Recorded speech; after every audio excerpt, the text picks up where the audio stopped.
The topic of this video was decided by my patrons over on Patreon. Heyo, I'm Orinum. What if you told a story without saying a single word? Or maybe put a different way, imagine you woke up one day and found yourself adrift in a strange world. A world filled with mystery, with new cultures, with new life, all unknown to you. Imagine taking your first steps. Imagine the confusion, the fear. And imagine as your stumbling turns into walking, into running.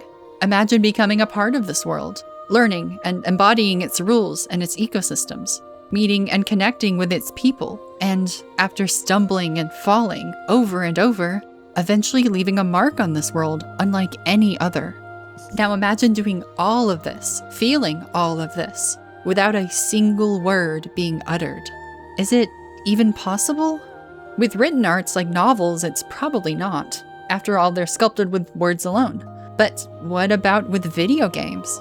Can a game paint a beautiful world and sing a resonant story and, well, be fun to play, all while using absolutely zero words? Or if not, how many words does a game need? Well, let's talk about it. For this video, I have 3 games that we'll take a look at, since I think each can offer an interesting perspective. And I'll be talking about all of them without spoilers, so this video should be spoiler-free for the most part. If there's another game that you like that also doesn't have words, please let me know in the comments. This is a pretty interesting artistic decision, so it'd be fun to see what other games can pull it off. Now, I think the first thing to consider when answering a question like this is asking ourselves, why would a game developer even commit to a limitation like this? After all, language is in our nature. It's a very natural human thing to communicate with each other and to desire that same sort of communication with others. And so by eschewing that very natural and ubiquitous part of the human experience, you risk alienating your audience, I think. You risk making them feel unwelcome by making your game too obtuse or too confusing. Which is why I think a great game to talk about first is one that overcomes these hurdles and avoids these frictions entirely, creating a wonderfully expressive and poignant story that anyone can find something in. The game I'm referring to is Journey. I touched on it a little bit in my video about short games, but as a refresher, Journey is a minimalist and atmospheric sort of adventure game. I say sort of though, because it's less of an adventure and more like interactive cinema. Because it's like playing a movie in a way, with a gorgeous score, a story with familiar highs and lows, and a runtime of about an hour and a half. And as you may have guessed, it has no dialogue and no narration throughout the entire thing. 0 words whatsoever. I find this impressive for 2 reasons. First is a more technical UI/UX perspective. Sounds jargony, but what I mean is that the only words that show up when you boot up Journey for the first time and play through it are on the title screen and the end credits. No words show up anywhere else. This sounds moot until you remember that games usually have tutorials.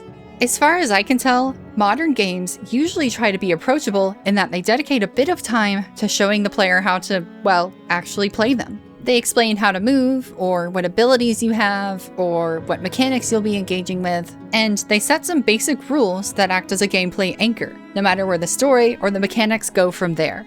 In other words, a tutorial. In Journey's case, the mechanics themselves are very minimal. There are 3 inputs: moving the camera, moving your character, and some nondescript action button. That's it. No jumping, no sprinting, no upgrades. And so because of this, Journey's tutorial, if you could call it that, can also be very minimal. It's intended to be played with a controller, so instead of using any sort of language to describe what to press, it just shows you what part of the controller to use. I find this impressive since it's a very accessible way of giving direction while also lacking any sort of language. It's a sort of show, don't tell approach, which, as someone who likes to play around with the game mechanics and learn them organically, I really appreciate. And it's also approachable to people who don't play video games very often, and who may not know instinctively how to hold or use a controller. This leads me to the second reason I find Journey so impressive. It's because the game itself is crafted with this audience in mind.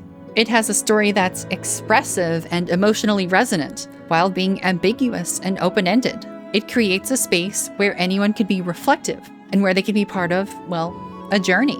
It's a game that genuinely anyone can play.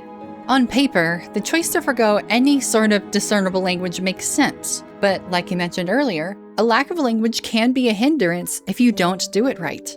Lacking any sort of understandable narration or dialogue can lead to an experience that also lacks depth. And in Journey's case, whose goal is to make a piece of art that anyone can enjoy and take something away from, means the risk is doubly true.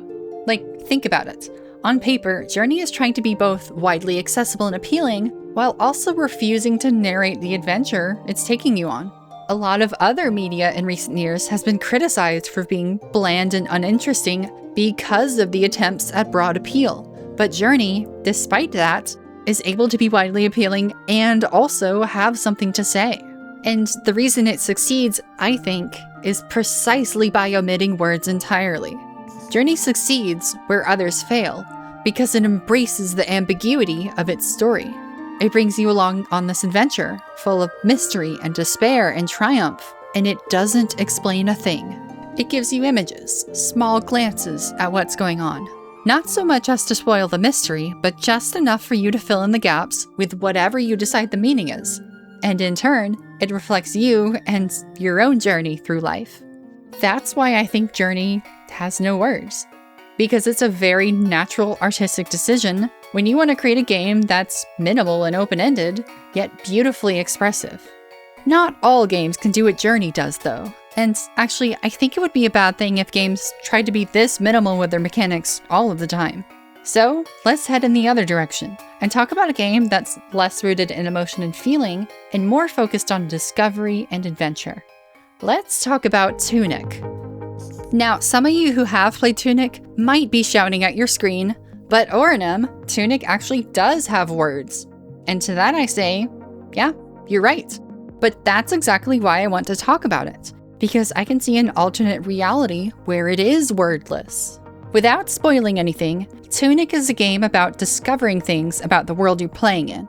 And so in cultivating that sense of mystery, it employs a fake language called TUNIC all over the place. It's definitely not intended to be translated to beat the game. And so for all intents and purposes, for a casual player, that's a key point. For a casual player, it's a form of set dressing. Functionally, TUNIC's runes aren't words, because even though there are signposts and inscriptions spread about, they're all in a language that you aren't intended to read. Except, the writing isn't only in these mysterious runes. There's plenty of cases where TUNIC is peppered with English, or whichever language you're playing in. Sometimes the text is a 50-50 split of legible and not, and occasionally there's a blurb that's entirely readable. So, what gives? Well, I'm gonna do some speculation on TUNIC's development here. If anyone has a source about this, by the way, then please feel free to link it in the comments. Anyways, from what I can gather based on interviews with the lead developer and creator, Andrew Schuldeis, TUNIC was created as an attempt at capturing the feeling reminiscent of older Zelda games, where you're plopped into a big world with no sense of direction. The feeling of stumbling forward, making discoveries, and expanding your breadth of knowledge through experimentation, trial and error, and sometimes luck. The incredible part is that Schuldeis was able to make this work without making it feel frustrating.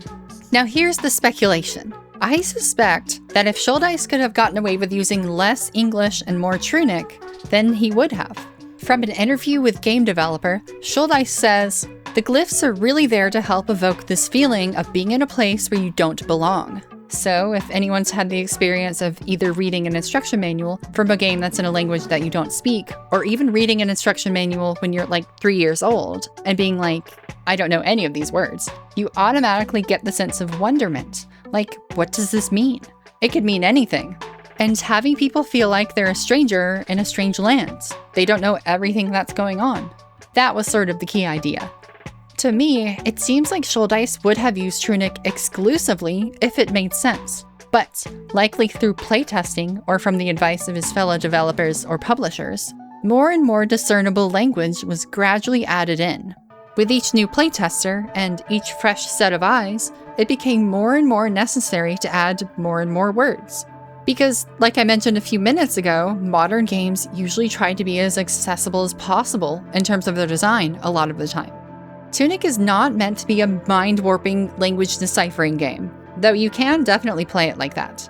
It's instead meant to evoke a feeling, and it's meant to invite the player's curiosity by presenting a world filled with secrets that actually want to be discovered. And so, in support of that goal, concessions have to be made elsewhere.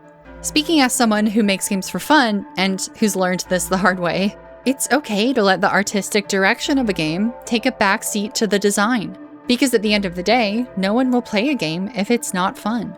Now, I will say, as a personal preference, I do think TUNIC could have gotten away with using less language than it does. In fact, I think in some cases, it would have helped with the mystery even more.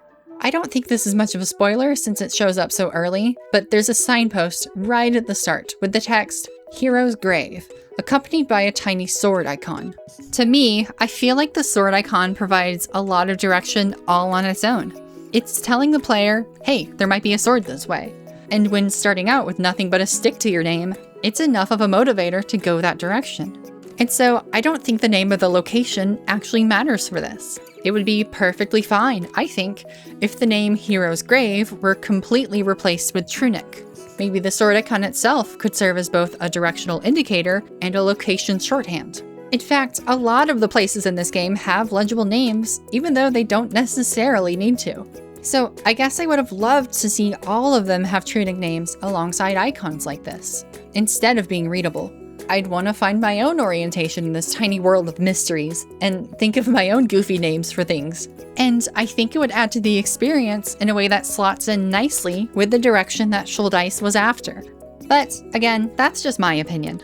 I definitely haven't gone through the playtesting rigmarole before, so I'm pretty sure there's a lot I'm missing.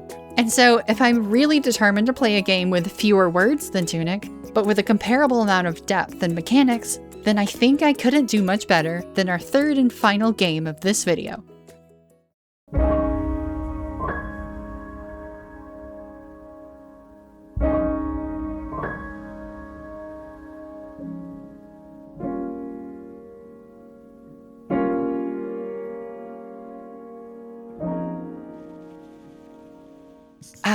Hyperlight Drifter.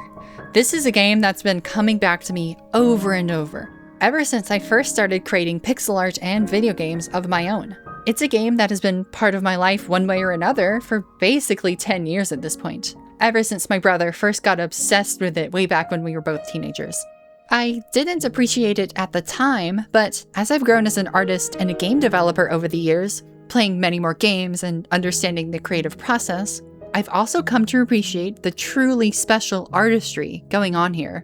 Hyperlight Drifter is one of a kind to me because it melds together so many incredible things. The crunchy, tactile pixel art, the mesmerizing soundtrack by Disasterpiece, the scarred yet serene setting, and an open-ended story that leaves room for personal interpretation. Not to mention the challenging combat and secrets galore.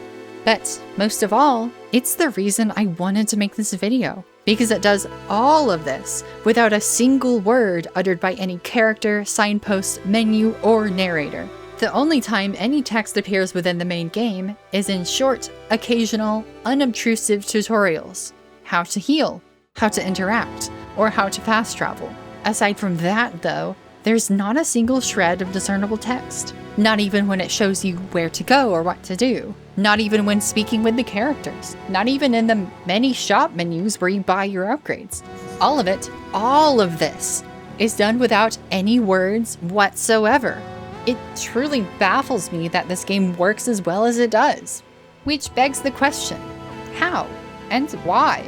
How does Hyperlight Drifter communicate with the player as successfully as it does? And why did the developers choose to embody this limitation as much as they did? I think the answer to the first question is found in Hyperlight Drifter's use of color, images, and most importantly, symbols. Let's look at the title screen of the game again. There's one clear visual motif that's being established here that surrounds and interweaves itself within the text. The diamond. It's incredibly simple, sure, but that's fine. It's a simple marker for an equally simple concept. Diamond equals important. When playing through the game, the diamond appears everywhere, even remotely important to progression. The main objectives? Diamonds. Important collectibles? Diamonds. Fast travel points? Diamonds, diamonds, diamonds. Even the structure of the map itself is laid out as a diamond. This symbol is so common that it very easily becomes a shorthand for highlighting anything important, from mechanics to locations and even characters. In this way, Hyperlight Drifter is actively communicating an abstract concept to the player, even without a language to assist. Along the same vein, there are plenty of other symbolic shorthands going on too. There's a symbol and a color for health, a green cross, which should be familiar to a lot of people already. There's also this yellow symbol that indicates a currency used for upgrades. There are more, but I'll leave that for you to check out for yourself. So now onto our second question. Why? Why go through all this trouble just so Hyperlight Drifter doesn't have any diegetic words? Well, one part of me is happy to say because they could. It's incredibly impressive to me that Heart Machine, the developers of this game, were able to pull this off as well as they did. And so a part of me is perfectly fine to leave it there. Making bold, artistic decisions is important for its own sake sometimes. That's not exactly helpful for this discussion though. So thankfully, I think there is a reason. It's similar to Journey, actually. The story of Hyperlight Drifter is somewhat ambiguous, leaving plenty of gaps for you, as the player, to fill in however you see fit. It encourages you to find your own meaning in the story, decide for yourself what happened in the opening cutscene, decide for yourself why the Drifter is coughing up blood, decide what it all means both in-universe and what you can take away from it. I think this is a valuable thing to do, because in a way it allows us to make these stories our own. It allows us to form a deeper connection with this work of art. Now, I will say it is pretty well established what the game means to the main creator, Alex Preston.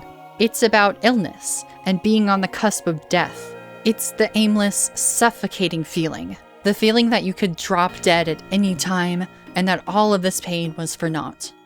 So when putting it like that, I think it makes sense why Hyperlight Drifter embraces ambiguity. It feels comfortable existing in that fuzzy space where words fail. So instead of attempting to find those words, it chooses to emulate the feeling directly, and thankfully, it succeeds spectacularly. That's why I feel the choice to leave behind words altogether works so well for Hyperlight Drifter. And same with Journey, and also TUNIC to a degree. What all of these games have in common is that their goal is rooted in feeling and open-endedness.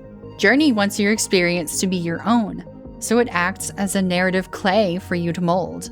TUNIC wants your experience to be chock full of discovery and eureka moments, so as to not spoil them and over-explain them, it uses a light touch. And Hyperlight Drifter wants your experience to evoke a feeling derived from sustained, aimless dread, regardless of the quote-unquote real meaning. So I guess if I had to answer the main question of this video, do games need words? The simple answer is no. No, a game doesn't need words to work.